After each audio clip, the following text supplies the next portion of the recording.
오늘 예배에 참여하시는 모든 분들 주님의 이름으로 환영하고 축복합니다. 인생이 행복하려면 만남이 가장 중요합니다. 예수님의 제자들은 예수님과 3년이 넘도록 이렇게 지내면서 예수님과의 그 만남 속에서 참 행복했습니다. 예수님께서 가는 곳마다 해방의 역사, 병을 고치고 귀신을 쫓아내고 또 이들이 배고플 때에는 기적을 베푸셔서 충분히 먹게 해주시고 천국의 이야기를 가르쳐 주시고 그래서 주님과 같이 다닐 때 이 제자들은 너무나 행복했습니다. 천국을 맛보는 것처럼 세상이 주지 못하는 기쁨을 누릴 수 있었습니다. 여러분은 누구를 만나서 행복합니까? 만남의 행복에 대해서 타 종교에서 하는 말인데 그저 한번 오늘 참조해 볼 필요가 있어요. 억겁의 인연, 눈 깜짝할 사이를 찰나라고 말하고 손가락을 한번 튕기는 것을 탄지라고 말하고 숨 한 번 쉬는 시간은 순식간이라 이렇게 말을 하는데 반면에 이 겁이라고 하는 것이 있어요. 길고 긴 시간을 일컫는데 신두교에서 하는 말입니다. 43억 2천만 년을 한 겁이라 이렇게 표현을 해요. 대단한 시간이죠. 100년도 못 사는 사람이 43억 원이라니. 43억 년. 그래서 우리가 살면서 만나는 수많은 인연들, 겁의 인연이라 이렇게 표현하는데 500겁의 인연이 있어야 옷깃을 스칠 수 있다. 그러니 우리가 이렇게 교회에서 만난 것은 대단한 인연이라는 거지요. 2000겁의 세월이 지나면 사람과 사람이 하루 동안 동행할 수 있고 5000겁의 인연이 되면 이웃으로 태어날 수 있고 6000겁이 넘는 인연이 되어야 하룻밤을 같이 잘 수 있고 억겁의 세월이 넘어서야 평생을 함께 살 수 있다. 참 어마어마한 얘기죠. 우리가 한 교회에서 이렇게 성도로 그리고 한 가족의 그런 인연을 가지고 산다. 그 사람들의 말에 의하면 이건 대단한 인연이라고 할 것입니다. 그러나 여러분, 우리가 이렇게 만난 것은 결코 우연은 아닙니다. 하나님의 은혜 속에서 만난 것입니다. 그래서 여러분, 우리가 누구를 만나요? 부모님을 만나잖아요. 좋은 부모님을 만나서 행복할 수도 있고 불행할 수도 있습니다. 또 부모님은 자녀를 잘 만나야 돼요. 자녀를 잘못 만나면 평생 고생이고 형제를 잘 만나야 되고 스승을 잘 만나야 되고 또 좋은 친구를 만나야 되고 교회 안에선 성도들과의 만남, 목회자와의 만남, 이 만남이 소중한데 정말 복된 만남은 하나님을 만나며 하나님과의 이 관계를 맺게 된 것이 큰 복인 줄로 믿습니다. 이것만큼 큰 복이 없습니다. 우리가 어제도 다니엘 기도회를 봤지만 이승재 목사님이라고 하는 분은 어머니가 18살에 결혼해가지고 38살에 본인을 낳았다 그래요. 5대 독자로 태어났는데 불교 집안에서 태어나서 염주를 주머니에 집어넣고 1000배, 2000배, 3000배 절을 하면서 그렇게 자란 사람이고 아버지는 알코올 중독자여 어머니를 늘 때리는 사람이고 아버지가 죽었으면 좋겠다. 불행한 만남이었죠. 그런데 그 산동네에 모델이 되는 형이 한 명 있는데 그 형이 그런 중에도 그런 환경 속에서 사는 사람인데 그 형님은 동네 형님이죠. 공부를 열심히 하고 좋은 대학에 가서 나도 그 형님처럼 살아야 되겠다 했다는 거죠. 그 형님이 술 먹는 것도 가르쳐주고 담배 태우는 것도 가르쳐주고 공부하는 방법도 가르쳐주고 뭐 그랬다는 거지요. 그런데 이승재 목사님은 이렇게 이런 불교 문화 속에서 살았지만 어떻게 해서 명지대학교 미션스쿨에 입학을 해서 억지로 신앙생활을 하고 또 CCC에 들어가가지고 수련회에 따라갔다가 그 마지막 날 저녁에 우리 모든 인생은 죄인입니다 하는 목사님의 설교를 듣고 성령님이 회개를 시키시고 회개를 하고 나니까 온 천지가 자기를 위해서 춤을 추는 것 같고 아스팔트 길도 흑진주와 같이 보여지고 인생이 달라졌다는 거죠. 그런 중에 하나님께서 그 나이 많은 시시시의 누님을 만나게 해서 그 누님과 함께 이제 한 가정을 이루었다는 거죠. 이 가정은 불교 배경을 가졌고 그 누님은 4대째 믿는 가정인데 하나님을 이렇게 만나게 하셔서 그래서 목사님이 되고 선교사님이 되어서 살았다 그래요. 그런데 지금도 그분이 간증하는 걸 들어보면 이제 선교지에서 동남아에 가서 선교를 하고 한국으로 들어오는데 그 현지에 있는 사역자들을 후원해야 되는데 어떻게 할까요? 기도하는 중에 하나님께서 저 한인들이 있는 교회 가서 도움을 청하라. 그러면 도와줄 것이다. 해서 갔더니 어릴 적에 술을 가르쳐줬던 그 형님이 거기 목사님이 되어 있더라는 거예요. 놀라운 만남이죠. 그래서 밤새도록 같이 부둥켜 안고 울었답니다. 만남은 하나님의 섭리입니다. 할렐루야. 여러분 성경에 보면 룻이라고 하는 과부가 나오죠. 이 사람은 모압 여인인데 그 어머니, 시어머니 역시 과부가 된 시어머니, 유대인인 시어머니를 따라서 베들레헴까지 갑니다. 시어머니와의 이 만남 속에서 베들레헴에 가가지고 믿음의 사람 보아스를 신랑으로 또 섬기게 되고 그래서 다윗의 할머니가 되고 예수님의 조상이 되어지고 놀랍지 않아요? 비참한 인간이었죠. 그 가정에 시아버지부터 아들들이 다 죽었어요. 재혼한 것이 참 어려운 일입니다. 그런데 여러분 성경에 보면 결혼은 새로운 만남이죠. 남자와 여자가 결혼하면 부모를 떠나라. 과거의 삶에서 떠나고 남편과 아내와만 서로 집중하고 하나가 되라. 이게 하나님이 주신 결혼 생활의 비밀입니다. 이 만남을 소중하게 여기라는 거예요. 혹시 여러분 중에 재혼한 분들 계시면 재혼이 처음보다는 어려울 거예요. 내 자녀들이 있죠. 과거의 삶이 있죠. 과거의 아픔이 있죠. 추억이 있죠. 여기서 벗어나지 못하면 새로운 남편, 새로운 아내와의 진정한 결혼 생활이 힘듭니다. 이것을 다 끊어내야만 새로운 만남이 시작되는 거예요. 거기에 하나님의 은혜가 함께 하는 것입니다. 여러분, 우리가 이제 지금 만나서 사는 사람들, 내 가족들, 우리 성도들, 그리고 하나님과의 만남, 이것이 너무나 소중한 것입니다. 다시 예수님을 생각해 보면 예수님께서 이렇게 이제 3년이 넘도록 제자들과 함께 행복한 만남을 살고 계시다가 이제는 십자가를 지시고 떠나가게 되었어요. 제자들은 예수님이 떠나가시면 갑자기 그들 고아처럼 남게 될 것이고 이제 그들이 가정을 떠나서 이렇게 예수님만 따라다니는 사람들인데 어떻게 살겠어요? 그 공허함과 그 두려움을, 그 불안함을 어떻게 감당하겠습니까? 오늘 예수님께서 불안함과 슬픔에 잠겨있는 이 제자들에게 새로운 만남에 대해서 말씀을 하고 계세요. 새로운 만남이 있을 것이다. 16절에 보니까 다시 한번 봅시다. 16절 읽어보겠습니다. 내가 아버지께 구하겠으니 그가 또 다른 보혜사를 너희에게 주사 뭐라 그랬어요? 영원토록 너희와 함께 있게 하리니. 새로운 만남을 주셨습니다. 나는 떠나가지만 또 다른 보혜사와의 만남이 있다. 또 다른 보혜사는 누굽니까? 성령님과의 만남으로 너희들이 다시 평안하고 행복한 삶을 살게 될 것이다. 그렇습니다.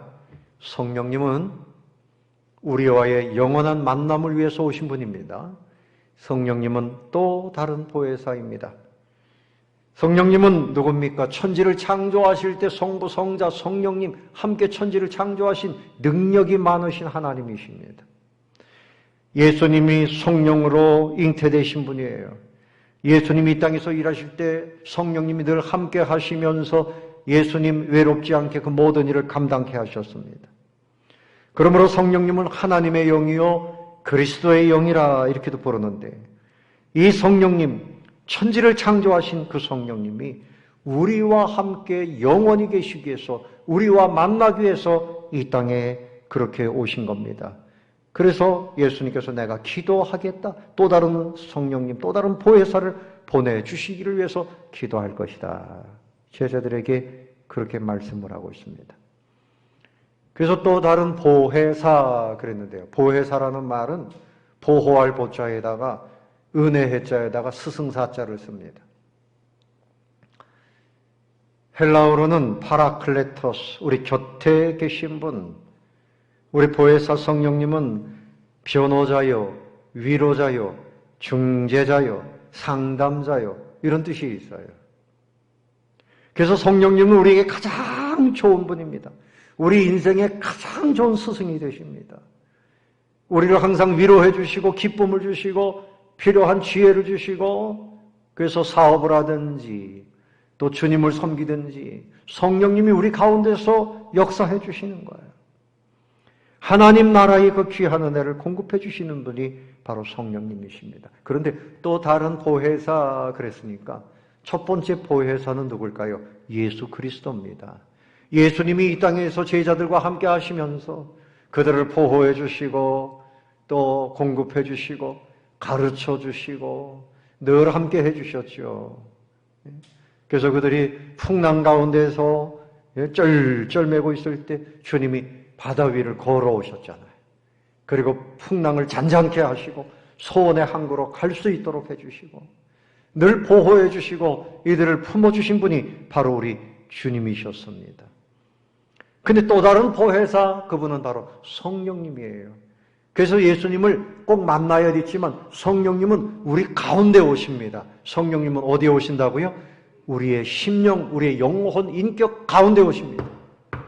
그래서 우리의 삶의 한가운데 오셔서 우리와 늘 동거해 주시고 늘 우리와 함께 해주시는 분으로 오시는 거예요. 그러니까 예수님이 함께 하실 때보다도 더 행복한 삶을 살 수 있도록 해주시는 분이 바로 우리 성령님이십니다. 여러분 안에 성령님이 계신 것을 믿으시기 바랍니다.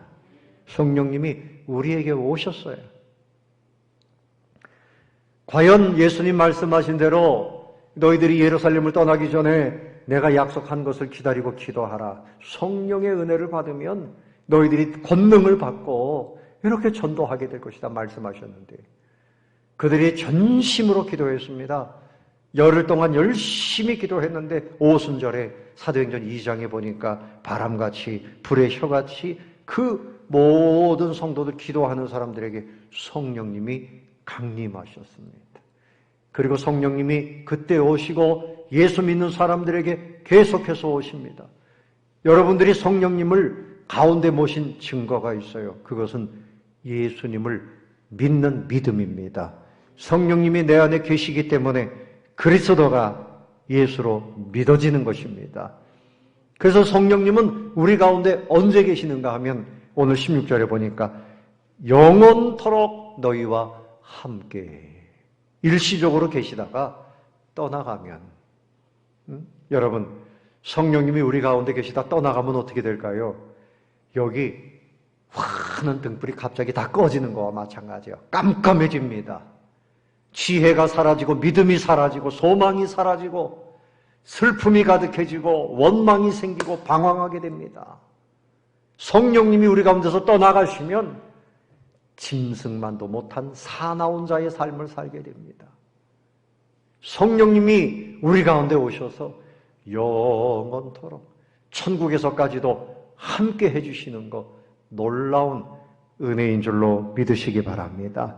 성령님은 여러분에게 언제 함께 하십니까? 영원토록 함께 하십니다. 그래서 이것을 성령님의 내주하심이라 그래요. 내주하심이라. 사도 바울이 고린도전서 3장 16절에 너희 몸은 성령님이 거하시는 하나님의 전이라 그랬어요. 여러분의 몸이 성전이 된 것입니다. 그래서 여러분은 신령한 몸이 된 것입니다. 여러분은 어떤 몸이라고요? 신령한 몸입니다. 여러분 안에 누가 계시니까? 성령님이 계십니다. 그래서 우리의 몸은 겉으로 볼 때에는 연약한 부분이 있지만 우리의 이 인격 안에, 우리의 영혼 안에 성령님이 계세요. 내주에 계십니다.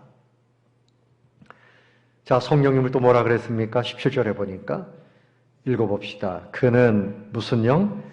진리의 영이라 세상은 능히 그를 받지 못하나니 이는 그를 보지도 못하고 알지도 못함이라. 그러나 너희는 그를 아나니 그는 너희와 함께 거하시며 또 너희 속에 계시겠습니다.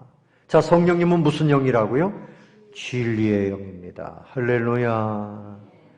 여러분, 학교에 가서 돈을 많은 학비를 내고 공부를 해도요, 진리를 깨달을 수 없어요. 예수님이 구세주이신 것을 학교에서는 깨달을 수가 없습니다. 그리고 이 진리는 반면에 성령님의 은혜를 입은 사람은 천국이 믿어지고 하나님이 믿어지고 예수님이 믿어지고 말씀이 깨달아지는 거예요. 진리를 깨닫는 것만큼 귀한 은혜가 없는 것입니다. 그러므로 예수님은, 이 성령님은 진리의 영이시라 예수님에 대해서도 깨닫게 하시고 예수님이 생각나게도 하시고 거짓과 진리가 뭔지 분별할 수 있게 해주신다고요. 사람들이 말하는 거, 내 생각 여기에 치여가지고 진리가 아닌 것을 가지고 살아가다가 망하는 사람들이 있지만 우리는 진리의 말씀을 깨닫고 진리 대신 예수님을 붙잡고 그렇게 살아가게 됐어요. 누구 때문입니까? 내 안에 오신 성령님 때문입니다. 진리를 알면 모든 것에서부터 자유롭게 됩니다. 진리를 알면 진정한 기쁨을 알게 됩니다. 요한복음 8장 32절에 진리를 알지니 진리가 너희를 자유케 하리라. 진리가 아닌 것을 붙들고 고민하다가 진리를 깨닫게 되면 아, 그렇구나. 결박으로부터 풀어질 수 있는 거예요. 죄의 결박으로부터 자유입니다. 슬픔으로부터의 자유를 누립니다. 진리를 받게 되면 모든 사망, 모든 질병으로부터 자유를 누리게 됩니다. 예수님 때문에 자유를 누리는 거예요. 이것을 깨닫게 하시는 분이 성령님이십니다. 사단의 거짓으로부터 자유를 누립니다. 우상에게 끌려다니는 사람이 자유를 누립니다. 앞에서 얘기한 이승재 목사님이 자기는 죄인인 줄 몰랐답니다. 그런데 그 목사님의 설교를 듣는 순간에 자기가 어렸을 때 정신박약으로 장애를 가지고 있는 그 누님이 집에서 자기의 숙제를 다 뜯어먹었다는 거예요. 그 아버지에 대한 분노, 이것이 갑자기 올라와서 그 누님을 때렸답니다. 잔인하게. 그리고 어머니가 볼까봐 그 멍든 몸을 자기가 몰래 한 달 반 동안 목욕을 시키고 옷을 갈아입히고 완전 범죄라고 생각했다는 거죠. 26살 된 누님이 그렇게 집에 누워있다가 죽어서 이제 화장을 했으니 완전 범죄죠. 자기 범죄는 다 사라졌다고 생각을 했는데 그 목사님의 설교를 듣는 순간 사람은 다 죄인입니다. 예쁜 사람도 예쁜 죄인이고 박사님도 지식이 있는 죄인일 뿐입니다. 그러나 여러분 기뻐하십시오. 예수님께서 우리의 죄를 대신 다 십자가에서 해결하셨습니다. 예수님을 구주로 영접하면 이 모든 죄에서 사함을 받을 수 있습니다. 그 설교를 듣는 순간에 까맣게 잊어버렸던 누님을 때리던 그 장면이 스물스물 올라와서 통곡하고 회개하고 예수님을 영접하게 되었다는 것입니다. 진리가 우리를 자유케 합니다. 주님의 말씀 가운데에서 우리의 영혼을 보게 되고 자유를 누리게 되는 거예요. 이 자유를 갖게 하는 진리의 영이 바로 성령님이십니다. 우리에게 성령님을 보내주신 것을 감사하시기를 바랍니다. 고린도전서 12장 3절에 그러므로 너희에게 알리노니 하나님의 영으로 말하는 자는 누구든지 예수를 저주할 자라 하지 아니하고 또 성령으로 아니하고는 누구든지 예수를 주시라 할 수 없나니라. 질문하겠습니다. 여러분 예수님이 구세주이신 것을 믿습니까? 믿습니까? 믿어집니까? 그럼 여러분 안에 누가 계신 겁니까? 성령님이 오신 겁니다. 여러분 안에 하나님의 영이 오신 겁니다. 아멘. 그래서 이 진리를 깨닫게 하시는 진리의 영으로 또 다른 보혜사 우리를 자유케 하시고 우리와 함께 하시는 영원토록 내주하시면서 우리의 삶을 인도하시고 보호하시고 거룩하게 하시는 그 성령님이 우리 가운데 오셨으니 우리는 성령님을 만난 사람으로 살아야 됩니다. 성령님과 함께 하시기를 바랍니다. 성령님과 함께하여 행복한 인생이 되시기를 예수님의 이름으로 축원합니다. 그런데 성령님은 우리를 어떻게 돌보실까요? 우리를 부모님처럼 돌봐주십니다. 자, 오늘 18절을 한번 읽어보겠습니다. 18절 시작. 내가 너희를 고아와 같이 버려두지 아니하고 너희에게로 오리라. 자, 예수님께서 이제 하늘로 올라가신 다음에 그리고 예수님이 다시 재림하실 것입니다. 그러나 여기에는 참 특별한 비밀이 있어요. 예수님이 하늘로 올라가시지만 예수님, 성령님이, 그리스도의 영인 성령님이 우리 가운데 오시면 예수님이 우리 가운데 임재하시는 것과 같습니다. 그러므로 성령님이 우리 가운데 오신 것은 우리를 고아처럼 버려두지 아니하시고 우리를 마치 내 자녀처럼, 부모님처럼 성령께서 사랑해 주신다, 그런 말씀입니다. 여러분 중에 고아로 사신 분들이 계실지 모르겠어요. 고아들만큼 불쌍한 사람들이 어디 있어요?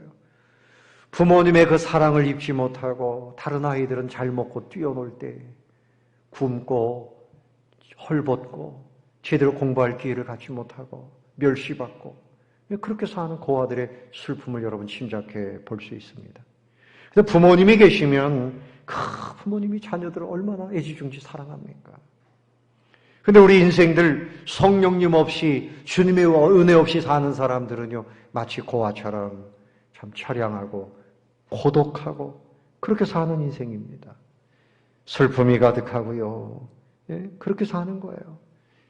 여러분 세상 사람들 그 사람들 예수 믿지 않으면서도 나는 뭐 부족함이 없다, 풍족하다, 큰 소리를 치고요. 좋은 집, 좋은 차 다 누리면서 사는 것 같지만 그들의 마음을 들여다보면 그 고독감에서 슬픔에서 방황하고 있는 것입니다.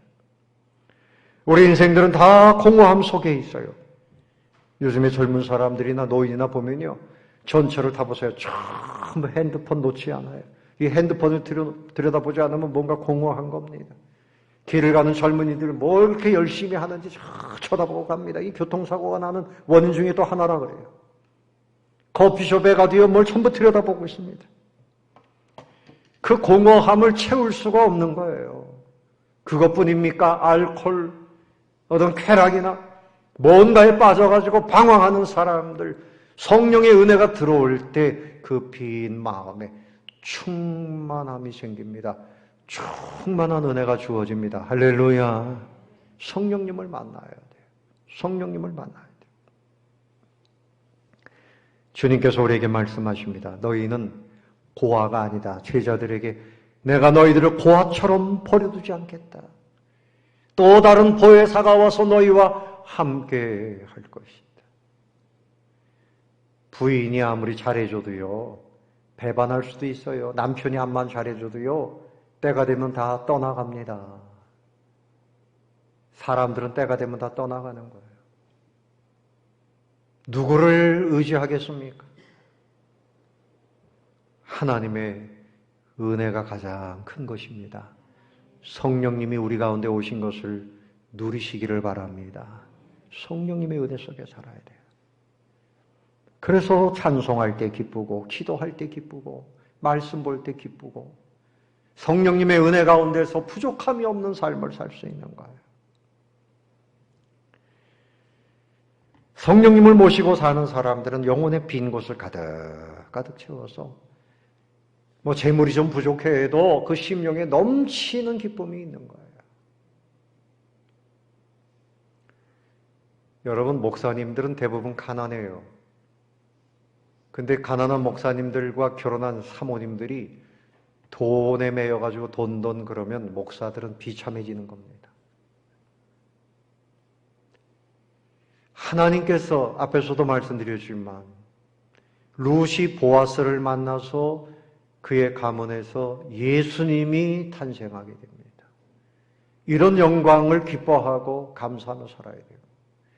우리 모든 성도님들이 세상 사람들처럼 뭐 좀 재물이 부족하다 해도 예수님 믿는 믿음으로 한 가족이 되어줘서 한 부부를 이루고 자녀들과 함께 사는 이것이야말로 가장 큰 은혜인 줄로 감사하며 살게 되시기를 바랍니다. 성령의 은혜 속에 있는 것이 가장 귀한 거예요. 물된 동산처럼 이렇게 하나님의 은혜 속에 살고 있는 거 얼마나 좋습니까? 여러분 이런 은혜를 향유하고 있습니까? 내 안에 계시는 성령님, 예수님 때문에 나는 참 행복합니다.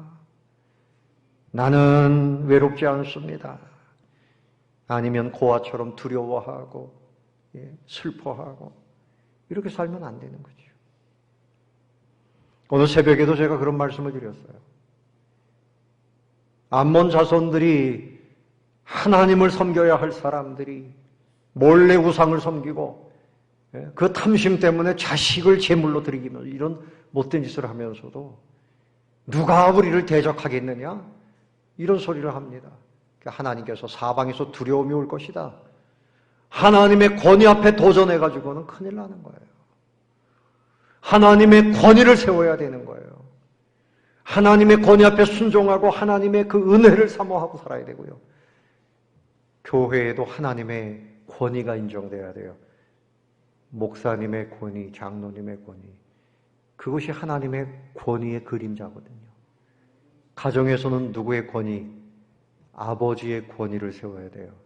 부인들 잘 들으세요. 아버지의 권위를 깎아내리면 하나님께서 기뻐하시지 않습니다.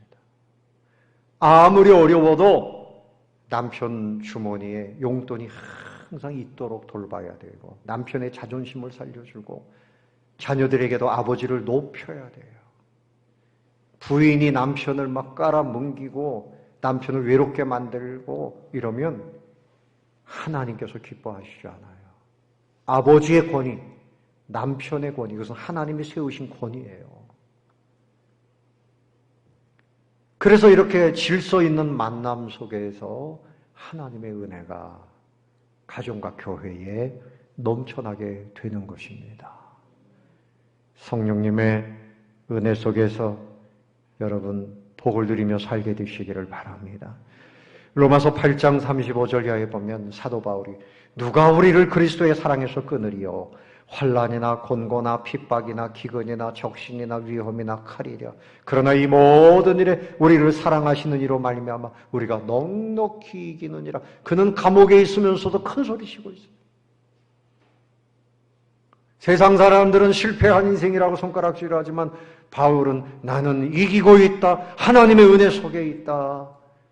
세상 사람들이 보지 못하는 그 놀라운 구원의 역사. 감옥에서도 간수들을 전도하고 제자들을 삼고 하나님의 나라를 확장시키고 여러분 이것이 진정한 은혜 아니겠습니까? 예수님 믿으면서도 너무 돈 이러고 살면 안 돼요. 하나님의 은혜 속에서 살아야 되죠. 한 믿음의 사람을 소개하겠습니다. 여러분 6.25 때 공산군들이 내려와가지고 인민재판을 해서 막 죽였어요. 근데 이분도 재판을 여러 번 받았는데 하나님이 기적적으로 살렸습니다. 자기 가족들은 다 학살당했어요. 어린 시절에 사랑하던 잘 생긴 동생이 또 불놀이 하다가 불에 타서 죽고 가족들이 그렇게 계속 고통을 겪었어요. 또 다른 동생은 벌목하는 현장에서 놀다가 또 나무에서 치워서 또 죽기도 하고 병들어 또 죽는 동생도 생기고 또 이제 교감으로 잘 있던 동생이 또 젊은 나이에 병들어 죽고 뭐 이런 모습을 보면서 가슴이 얼마나 아팠겠어요. 또 자기 딸이 그 두 딸 손녀들을 남겨두고 위암으로 죽는 모습을 보고 참 비극이 이 인생에 너무나 많았습니다. 그런데 이분은 뭐라고 고백하는가 하면 정직하게 고백하면 나는 하나의 얼굴로는 웃고 다른 얼굴로는 운다. 내 영은 주님을 찬양하고 기뻐하고 감사하며 깊은 곳에서 샘물같이 환희가 솟아오르고 있다. 주님을 사랑하며 창세기 첫날처럼 날마다 영원한 첫사랑으로 살자. 주님을 호흡하며 살자. 내게 깊은 위로와 감사와 찬송과 평안이 있다. 그것은 내게서 나온 것이 아니라 성령이 누가? 성령이 은혜로 내게 주시는 것들이다. 이렇게 고백한 분이 누군가 하면 저 사진에 나오는 고 김중건 박사님. 네. 우리가 몇 년 전에 그 신안에 다녀왔잖아요. 그 신안 출신이에요. 저분도 그 전도사님의 제자입니다. 김중건 박사님, 저분뿐이겠어요? 성령의 은혜를 받은 사람은 세상에 어떤 일을 만나도 행복하고 기쁘고 하나님을 찬양하고 그렇게 살 수 있습니다. 사랑하는 성도 여러분, 말씀을 정리하겠습니다. 여러분 안에 오신 성령님과 늘 함께 하시면서 행복자의 삶을 사시기 바랍니다. 성령님 우리에게 지혜도 주시고 은사도 주시고 능력도 주시고 그래서 하나님의 일을 잘하게 하시고 가정을 잘 세우게 하시고 교회를 잘 섬기게 하시고 하나님 나라의 큰 일꾼이 되게 하시고 내가 무슨 일을 하든지 사업을 해도 그것이 내 사업이 아니라 하나님의 사업이 되게 하시고 크게 역사하시고 이 성령님의 역사입니다. 우리에게 오신 또 다른 보혜사 우리의 영혼 안에 계십니다. 영원히 내 안에 계신 성령님 생각함으로 여러분의 심령이 새로워질 수 있기를 바랍니다. 믿음의 삶을 사시기 바랍니다. 기쁘게 살고 그야말로 여러분 이 열매가 뭐예요? 갈라디아서 5장 22절에 성령의 열매 사랑, 실학, 화평, 자비, 양선, 충성, 온유, 절제 기쁨이 넘치고 그 아름다운 모습이 나타납니다. 성령의 사람으로 승리하며 행복하게 주님께 영광이 되는 그런 삶을 살게 되시기를 다시 한번 예수님의 이름으로 축원합니다.